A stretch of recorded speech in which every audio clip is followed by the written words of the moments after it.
Bonjour, je m'appelle Danielle LeBlanc.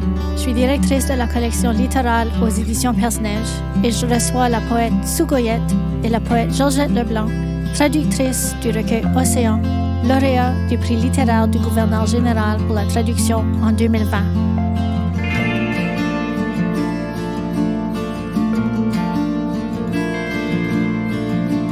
Nous nous joignons à vous depuis Moncton, au Nouveau-Brunswick, sur les terres non cédées du peuple Mi'kmaq.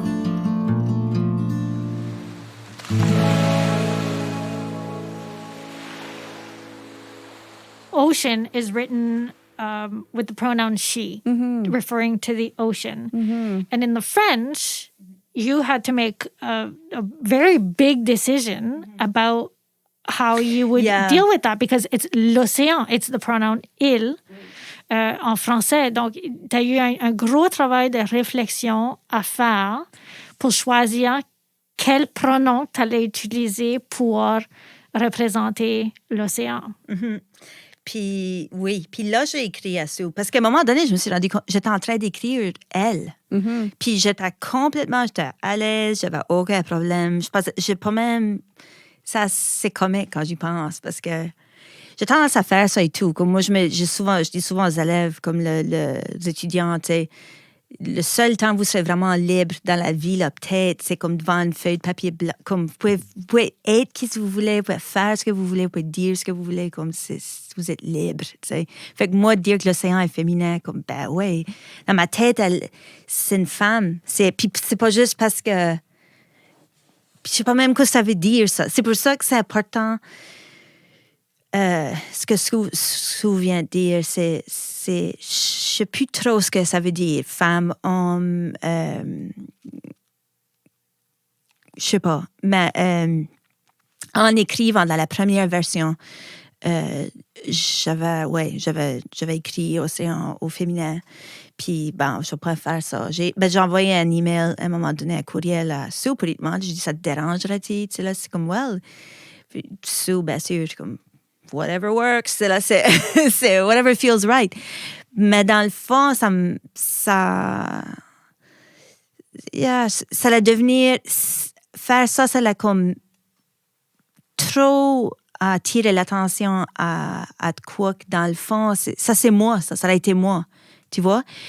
Puis ça aurait pu être ça aussi, mais j'avais pas envie non plus j'avais pas besoin de faire un statement. Ça a été vraiment comme du trop. Puis dans le fond, elle, lui, tu sais, masculin, féminin, j'ai aucune idée. Ça fait que ça revient au même. Mm-hmm, c'est ça. D'une weird façon. Le seul moment où vraiment j'ai compris être une femme, c'était quoi de différent.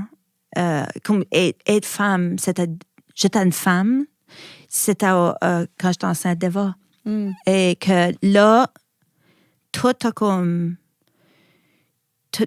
c'est comme, il y a beaucoup de choses qui ont arrivé à ce moment-là. Ben, c'est là où fait que c'est sûr qu'il y a des différences. Il y a certainement des différences. Mais en termes de... Si j'avais choisi le pronom féminin plutôt que le pronom masculin, ça aurait vraiment été un petit peu heavy-handed, je crois. Ça, c'est juste... Fait que j'ai décidé que non, en fin de compte. Penses-tu que ça aurait ressorti plus fort en français que ce l'est en anglais? Comme il y aurait eu plus de... La sémantique autour du pronom, ça aurait été plus prononcé dans la version française? Non, je crois pas que ça... Je sais pas, je crois pas nécessairement, mais je crois que c'est comme un anomalie. Ça aurait été comme repérable, tu sais. Puis encore, là, le focus change, la lecture va peut-être trop s'intéresser à ça, dans le fond, alors que c'était pas vraiment ça. C'est pas ce que Sue cherchait vraiment à dire. En anglais, c'est féminin. Puis en français, c'est masculin. D'une façon, c'est comme beau, parce que... Both, right? C'est beau. Et c'est beau que dans chaque... C'est comme... Le même livre existe dans les deux genres. C'est ça. I was going to say, it's like the spirit that we traditionally consider feminine. Exactly. It's been redacted in men because of the patriarchy. Exactly. Not because this is a specific way men are. That's it. So the she is just kind of aligning with that kind of the way we identify with that spirit traditionally, but it's still in the constraints of a binary understanding of gender that is really confining. And it's unfair because men have wildness too. And Absolutely. It's not like you said, it's not their fault, I guess, that they had to they've been totally smoke cigars and make really weird movies. And think that they're better than everyone. But they were traditionally introduced to that kind of gendered thinking when they're quite young by being told not to cry, not to show their feelings. That's it. Not to be vulnerable. Yeah. Whereas girls, when they hit around 12, they're told not to be loud, not to be spirited, not to be audacious, not to be sassy, not to be loose. And all those qualities were what I was bringing to the ocean, kind of to combine the kind of wildness within the her. That's how I'm always, if I'm going to use her, I'm going to combine, and also the masculinity in her, the he in the her, right? The he, the first two letters, because that's in there as well. But just, we're conditioned culturally to kind of keep it separate. And we know all the trouble that causes and the misogyny that causes, frankly. But I also understand that there are people right now on the planet who are finding a homecoming in perhaps a new pronoun, and it might be painful to hear someone say we have too many he's, and I just want to make space for the people who are just approaching and kind of becoming at home in the he and welcoming them. I'm not saying we shouldn't have he's, but I just think in the Western canon, the he has been, centered above the she. And, a lot of my students think that there just weren't women writers. It was just men were writing, which sometimes was the case, but because of money and, the roles that culture placed on women, but also just women weren't represented in the press, weren't being published. Mm-hmm. Right. So when we go back, it's no, there were actually lots of BIPOC writers. There was lots of queer writers. There was all kinds of writers. But because the Western canon has been kind of sculpted by mostly white men, that's who we're reading. Yeah. Yeah. And c'est ça, c'est la manie aussi de, comme les hommes, il y a beaucoup de, comme les bureaucrates, les personnages dans Ocean, c'est là les femmes la good housekeeping mom, là, avec les cupcakes, puis tout est organisé. Elle est aussi tyran que le bureaucrate patriarche.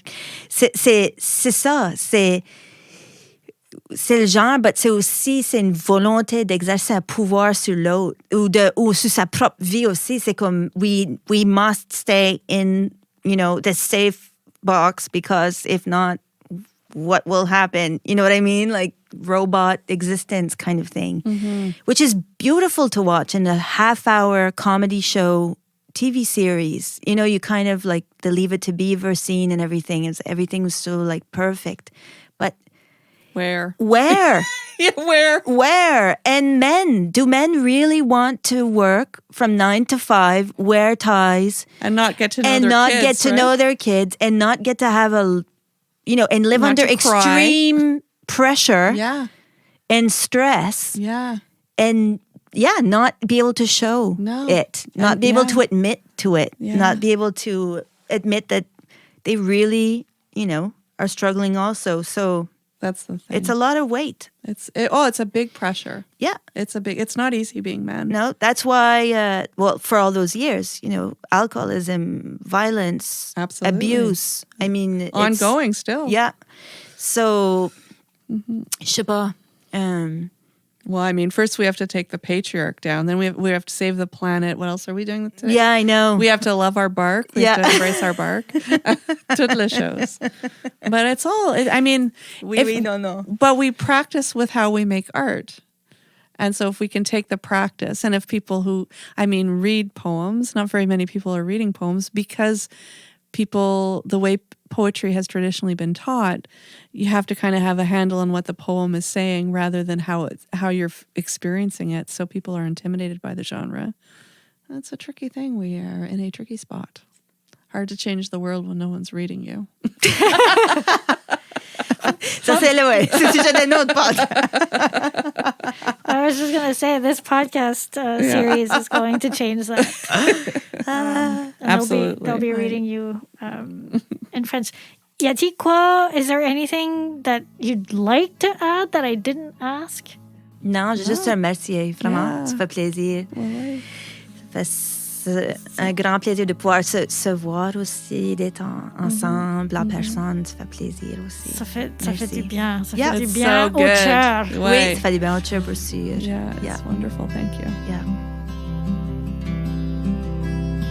La réalisation de ce balado des éditions Perce-Neige a été rendue possible grâce à la contribution financière du Conseil des arts du Canada, du Fonds du livre du Canada et de la Direction des arts et des entreprises culturelles du Nouveau-Brunswick.